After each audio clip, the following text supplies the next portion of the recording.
Hey, what's going on, everybody? It's Jacob. I wanted to film a quick video about a question that I got, and it was, Jacob, how come you see some people online and it just seems like they consistently, whatever they try their hand at, they do well with, right? You've probably seen those types of people. It's like one thing that they do, it works. The next thing they do works. It works. Whereas some people, on the other hand, they just struggle, like consistently struggle. It doesn't matter if they try a Facebook group. It doesn't matter if they try a YouTube channel, list building, ads.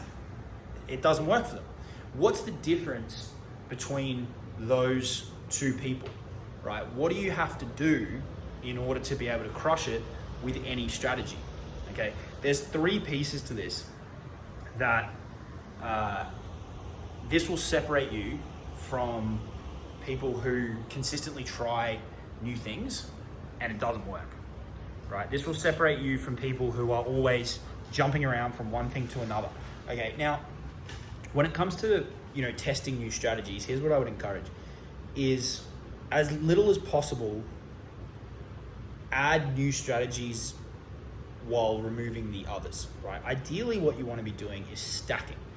Okay, so when I talk about a strategy, let's say you're currently on YouTube and you want to start a Facebook group.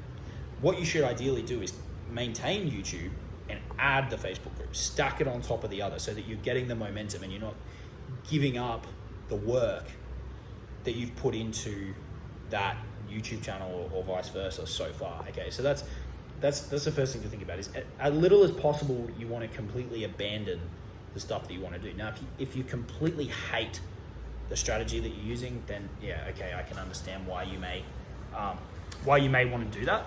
But minimize the times where you're burning a ton of work that you've already done. Okay, so just keep that in mind as we go through this, and ideally you want to be stacking these strategies on top of each other. So what are these three tips? The first one is the frame of mind that you tackle a new strategy with. Okay, if you're going into it, going this new strategy, I'm gonna give it a week, and if it doesn't work, I'm out. Or if you're going into ads and you're like, I got $100, and if I lose that, I'm out. You're going to be shot. The point is, if you're going into a new strategy or you're trying to implement something new into your business, and your approach is, I'm gonna have a go at it, I'm gonna have a shot at it and see what happens, there's a 99% chance that it's not going to work. On the flip side, if your mindset going into it is, this is something that I want to integrate for the long term, right? This is something that I know probably isn't going to happen overnight, regardless of who you're working with or how successful they've been. You're different, your business is different, your products and services are different, your market's different.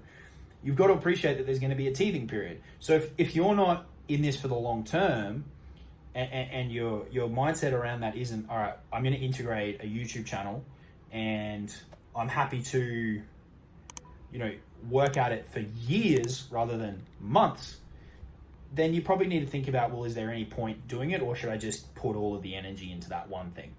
That's one thing in particular. That's the first part, is what's your frame of mind going into this new strategy? Are you really committed to integrating it, or are you just kind of dabbling and you're like, I'll see how it goes?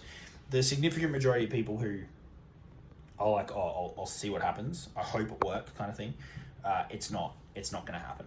That's the first thing. The second thing is, so let's say you make the decision, yep, I'm in this for the long term, right? The time from when you decide that you want to start something to the time that you actually do it, minimize that as much as possible, right? Because the longer that it goes on without you actually acting on that new thing. So if you decide today, I want to add a YouTube channel to my business, right? Start that YouTube channel today. Get it in motion. Even if it's not perfect, this is the point, is launch imperfectly. Even if you put one video up that, like right now, I'm filming this on my phone. Even if you put one video up that's like, hey guys, what's going on? Welcome to my new YouTube channel. Get it moving, because you're way more likely to then upload a second one and a third video and a fourth video and a fifth video and actually start to build momentum. So the point in time from when you make the decision that, yes, this is something that I want to do, to when you actually act on it, shorten that as much as possible. Put it out there, because then you're forcing yourself to, as much as possible to continue with it, right? As much as possible to actually make it a really, really good run of it. So that's the second one. First one is, what's your frame of mind? Are you really wanting to do this thing, or is it just like, oh, it's the latest fad, so I'm going to give it a go? If that's the case, you're probably not going to make it happen, so there's probably no point doing it, and you're better off just kind of redirecting that effort into whatever it is you currently got going on. The second thing is, when you do make that decision, assuming you do, start ASAP. Okay, so even if it's not perfect, even if it's not fully ready to go or whatever, just start as soon as possible, or put something out there and make yourself publicly accountable. Okay, just get something on paper, so to speak, like get it moving. Get momentum is the big word, but get that behind you and really pushing you forward as soon as possible. Because if you start the channel and you upload a video, as an example, you're way more likely to keep going. Okay, that's the second point. And then the third point is, keep going, even if it's not, like, if you put that first video up and it gets 1 view from your mum, who cares? Put a second video up, put a third video up. Okay, be relentless, and remember that you made the decision in the first step that you were in it for the long term. Okay, so keep going, even if in the first week, it's not working, or the first month, or the first 3 months, or the first 6 months. You made the decision initially that this new strategy was going to be a core reason, or a core pillar of your business, and there was a reason for that.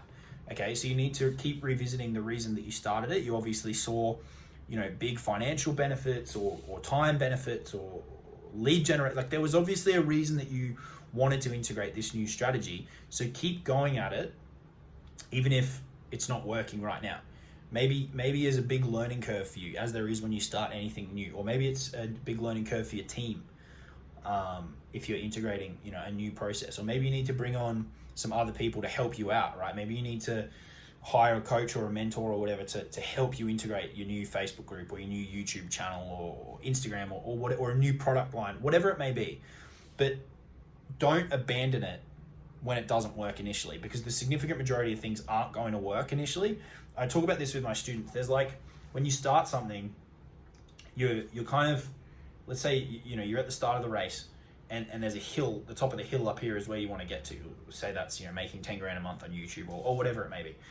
Before you can even start climbing that hill, right, to get to the top, there's this big valley.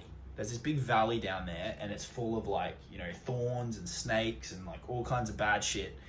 And you got to get through that. And that's the figuring out process. That's the learning of how this game all works, and the ins and outs, and the doubts. There's a whole myriad of shit in that valley that you've got to work through. Okay, so just appreciate that any new strategy, right? Anything new that you tackle and integrate into your business, you have to go through that valley of the teething issues and the problems that it's going to present before you can start even, climbing to that peak of whatever that goal is that you set out initially. Okay, those 3 things are why you see some people crush whatever it is that they try, and some people just fail at everything that they try, right? Or maybe they don't fail completely, but they never get any meaningful results. It's the frame of mind that they go into it with, and the conviction of, yeah, this is something that I really want to do and I'm serious about it. It's how quickly they start, how quickly they act on it, and shorten that period from the decision to beginning. And it's how long they stick with it. It's how relentless they are at being, really, really consistent doing that strategy, doing that thing. And not going, oh, this failed once, I'm not going to try again. That ad tanked, I'm never going to use Facebook ads again, right? I've uploaded 10 videos and no one's watching my stuff, I'm going to stop. Those 3 things will differentiate you when it comes to integrating any strategy that you want into any online business. And it's pretty powerful when you understand that, because the cool part is those 3 things are all in your control, right? That's not something you can sit there and go, oh, but so-and-so did this or so-and-so did that. No, that's on you. One decision, right? Then how quickly do you act on that? And then how long do you stick with it? Those 3 things are all in your hands. So that's pretty empowering. That's pretty awesome in my book. So if you've been thinking about integrating some kind of new strategy, think about those 3 pillars. If you've recently integrated a new strategy and you're not sure if it's the right thing, you're thinking about quitting, you've recently decided but you haven't started, think about those 3 pillars. Or if you've just been wondering, how come everything I try doesn't work when for other people, I see them crush it over and over again, right? How come, Jacob, everything he tries is able to work on the surface? Not everything always works, right? Like, I'm not trying to say for some people everything they try works. That's not the case. But there's a difference between the people who, the significant majority of the time, they knock it out of the park versus people who will try everything. They'll try the latest fad over and over and over again, and typically it's going to fall into one of those three problems. Either the reason they're doing it is wrong, right? They take a really long time to even start, and when they do start, they don't stick with it. It's going to fall into one of those three things. Okay, so think about those three pillars, and it will really help you with any current strategy that you're trying, any new strategy that you want to try. It'll make a difference. Okay, subscribe to the channel if you haven't already. You want to get into high ticket affiliate marketing, check out the links in the description. I'll talk to you all soon. Cheers.